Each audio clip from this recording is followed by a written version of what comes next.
we've become is such a cold country, such a callous country,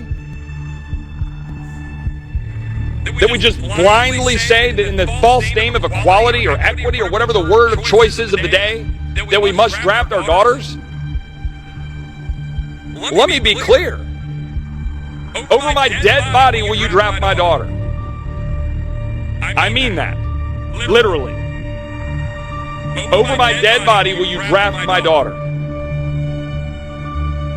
And yet that is precisely what happened today, with no debate, no amendment allowed, and my colleagues on both sides of the aisle.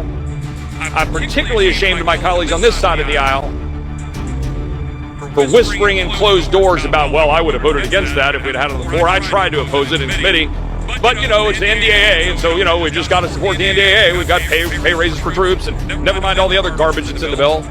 We got to support it. 60 straight years, we got to support it. You want to know why the Department of Defense is a complete mess? You want to know why the brass is completely inept and unable to actually run a war? Unable to actually exit a country when a president gives a ridiculous order to exit on September 11th for optics? You want to know why that Department of Defense is completely inept? Because we've been authorizing it and funding it for decades.